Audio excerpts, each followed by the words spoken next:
Fake news. A major mistake at CNN. Fake news fallout hitting ABC News. CNN is under fire for reporting fake news. Tomorrow they will say Donald Trump rants and raves at the press. I'm not ranting and raving. I'm just telling you, you're dishonest people. It's just something none of us have ever seen before.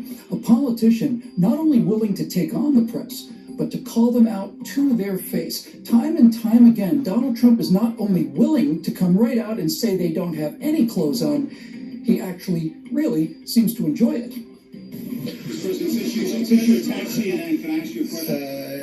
John Roberts, go ahead, John. No. John Roberts, go ahead.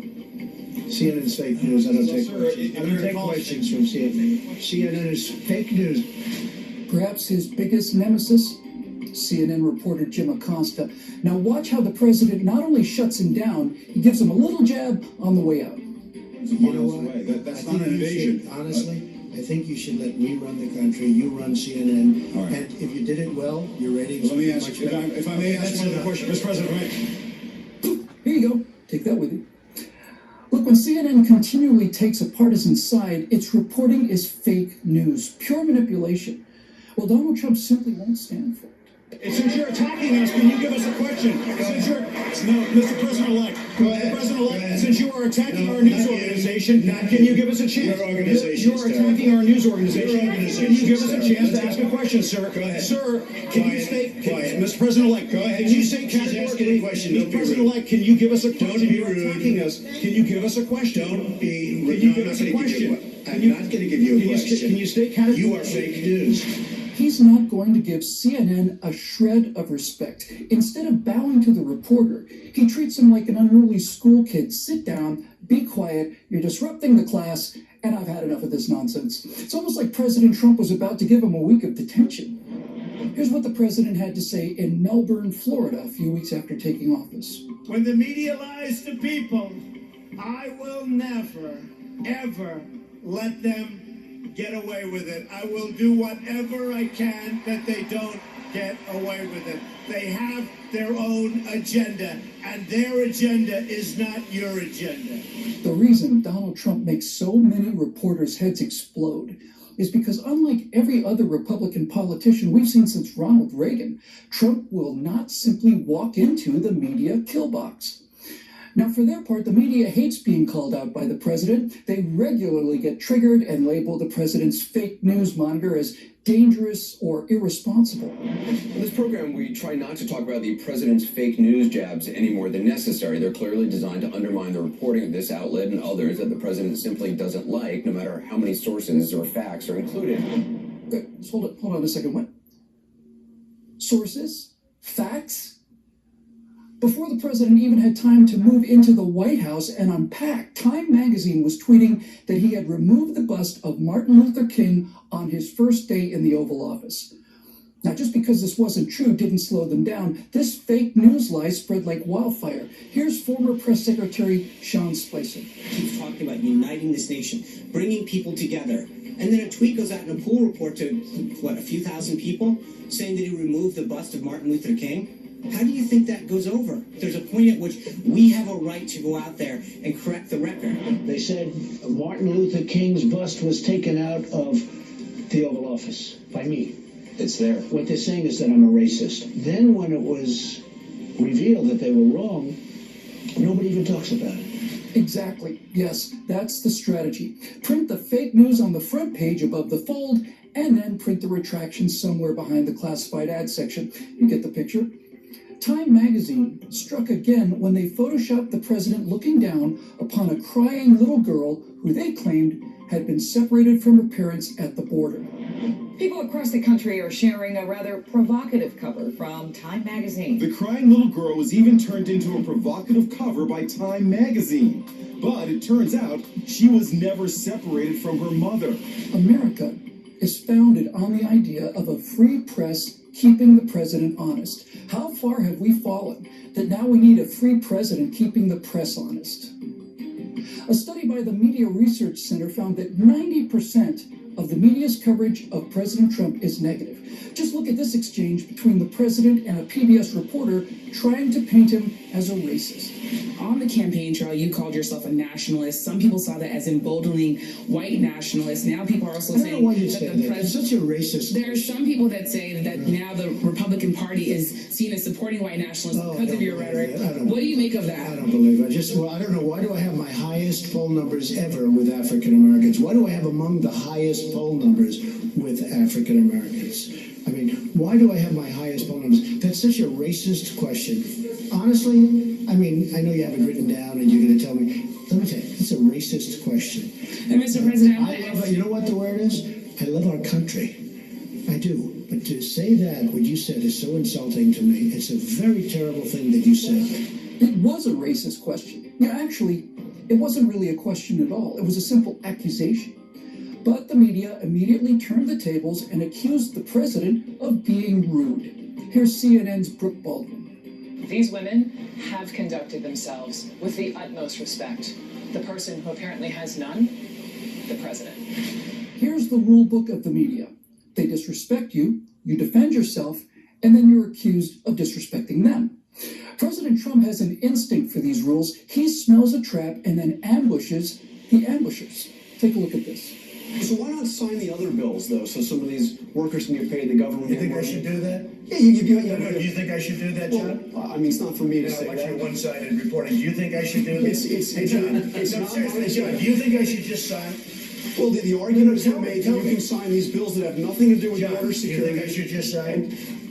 I'm saying that if you sign that, these workers can start getting paid, the government can start working. So you would do that if you were in my position, you'd do that? I'm not in your position. I'm asking you if that's something you would do. I'm asking you, would you do that if you were in my position? If you would do that, you should never be in this position.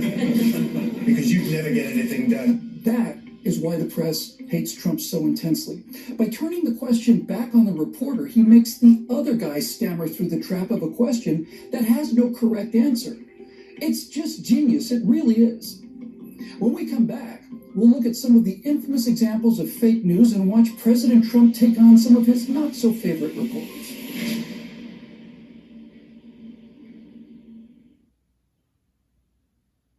Hello, I'm Mike Lindell, inventor of MyPillow. Just like you, I had problems sleeping. I tried every pillow out there and nothing worked. 15 years ago, I invented MyPillow. It took me 2 years to develop because I wanted to have everything you would ever want in a pillow.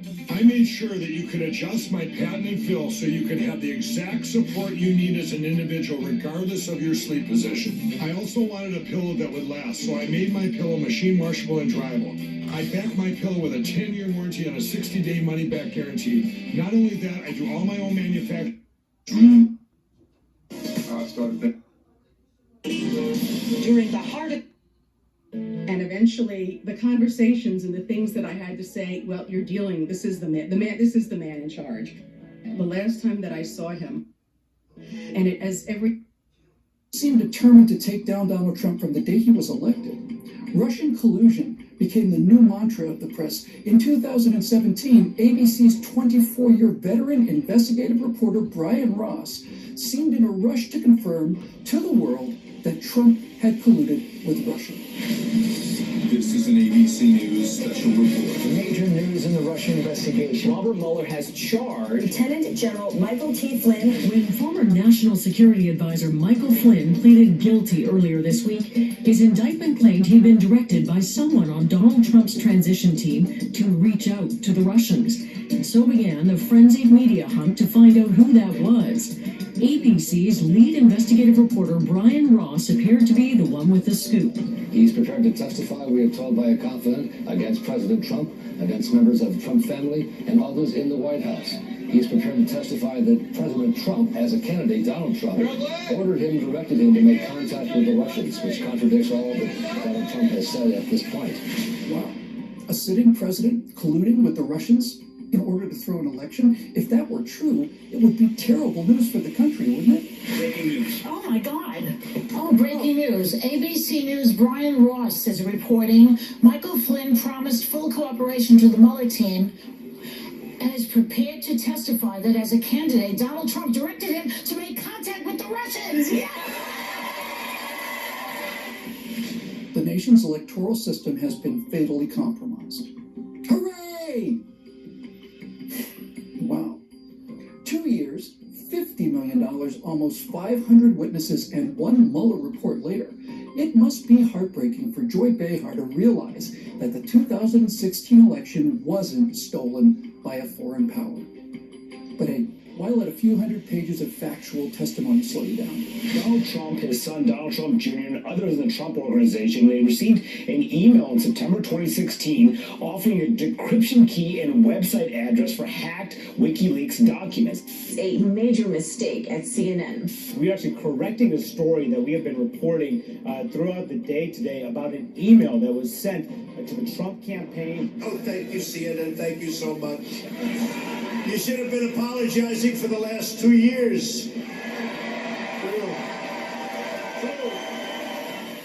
Kind of makes you wonder how a company with 36 editorial operations and more than 3,000 employees could just run with a story that had no basis whatsoever. Don't call it fake. Don't call it fake, because it's not fake.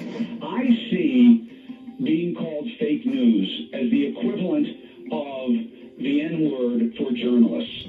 You know, CNN anchor Chris Cuomo seems to think that lots of words are the equivalent of the N-word for him. It was his insistence that calling an Italian-American person Fredo, It's like the N-word for us. that generated a very public debate about ethnic slurs.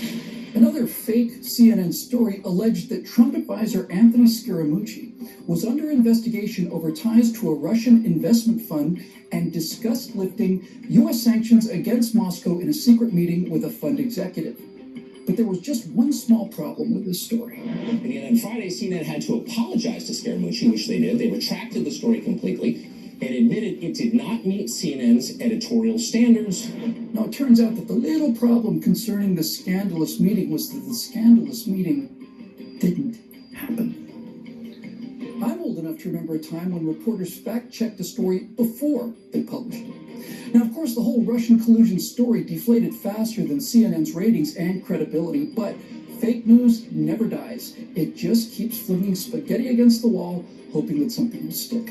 Take this bizarre fake news story inferring that the president was profiting from parties being thrown at Trump International Hotel in Washington, D.C. Think about the hotel in Washington right now. The RNC is having their Christmas party there. Fox News had their Christmas party there. Earlier today in a segment, I stated that the Fox network held their holiday party at Trump's D.C. hotel. I was wrong. We've since learned that neither Fox network nor an affiliate held any party at Trump's Washington hotel. I stand corrected. Now, reporters hate it when they get confronted with their own bias. That just makes them angry. But the one thing none of them can tolerate, not even for an instant, is being laughed at. And when President Trump goes to war with fake news, he doesn't hesitate to drop the L-bomb. He gave out the first fake news awards tweeting in January 2018. And the fake news winners are... Top prize went to the New York Times economist Paul Krugman, who said that our economy would never recover under a Trump presidency. Krugman's prediction held for almost 2 full days. And after that, the economy's never been better. So whatever happened to fair, unbiased journalism? When we come back, we'll show you some of President Trump's greatest hits. Oh, and spoiler alert, things do not go well for CNN reporter Jim Acosta.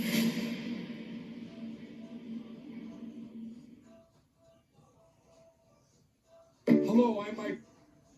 It's At that for a group of migrants moving up from Central America towards the border with the U.S. Thank you for telling me. And why did you characterize it as such? Because I consider it an invasion. You and I have a difference of opinion. But do you think that you demonized immigrants in this election to try to keep them? I want them to come into the country, but they have to come in legally. You know, they have to come in, Jim, through a process. Media critic Brent Bozell, in his new bestseller Unmasked, calls Acosta the #1 press enemy of the Trump administration. Here's another Acosta special report, courtesy of CNN. And yes, Jim Acosta. There's a lot of Department of Homeland Security data out there that shows border crossings at a near record low. That shows undocumented immigrants committing crime at lower levels. That shows undocumented criminals or undocumented immigrants committing crime at lower levels than native-born Americans. What do you say to you don't really believe that stat? Do you really believe that? What do you say? Let me ask you about federal. I believe in facts and statistics. Okay, any more quick? Let's go. But let me just ask you this. What do you say to your critics who say that you are creating a national emergency, that you're concocting a national emergency here in order to get your wall because you couldn't get it through other ways? What do you think? Do you think I'm creating something? Ask these incredible women who lost their daughters and their sons. Okay? Because your question is a very political question, because you have an agenda. You're CNN, you're fake news. You have an agenda. Perhaps the most memorable showdown between the president and Jim Acosta occurred during a hostile questioning over the Mueller report that ended up having Acosta stripped of his White House press credentials and sent the press corps reeling by calling the fake news reporter enemy of the people. You know what? That's not an invasion. Honestly, I think you should let me run the country. You run CNN. All right. And if you did it well, your ratings. Let me ask much you, better. if I may ask That's one other enough. question, Mr. President. That's I was going to ask one of the other folks. That's enough. Pardon me, ma'am. Mr. Excuse me. President. That's enough. Mr. President, I have one other Peter, question, let's if go. I may ask, on the Russia investigation. Are you concerned that you may have? I'm not concerned about anything with You may the have Russian indictments coming investigation because it's a hoax. Are you? That's enough. Put down the mic. Mr. President, are you worried about indictments coming down in this investigation? Mr. President. I'll tell you what, CNN should be ashamed of itself having you working for them. You are a rude, terrible person. You shouldn't be working for CNN. Go ahead. I think that's unfair. You're a very rude person. The way you treat Sarah Huckabee is horrible. And the way you treat other people are horrible. You shouldn't treat people that way. Go ahead. Go ahead, Peter, go ahead. In Jim's defense, I've traveled with him and watched him. He's a diligent reporter who busts his Well, butt I'm not a like big the rest fan of of us. yours either, so I understand. to be honest. So let me ask you a question if I can. You repeatedly said... You aren't the best. Mr. President, you repeatedly, over the course Okay, of... just sit down, please. Well, when you report fake news, when you report fake news, which CNN does a lot, you are the enemy of the people. Go ahead. Hey, when you don't report the facts and the truth, I'm sorry, then you are an enemy of the people. President Trump may be right. The establishment news media is not in the news business. They're in the news manipulation business. When they make up news, they're no longer journalists. They're novelists. They're writing fiction. Tomorrow they will say, Donald Trump rants and raves at the press. I'm not ranting and raving. I'm just telling you, you're dishonest people. But, I'm not ranting and raving. I love this. I'm having a good time doing it. But tomorrow the headlines are going to be, Donald Trump rants and raves. I'm not ranting and raving. I'm Bill Whittle. Thanks for watching this episode of the Trump Wars. And as usual, it looks like Donald Trump is going to have the last word.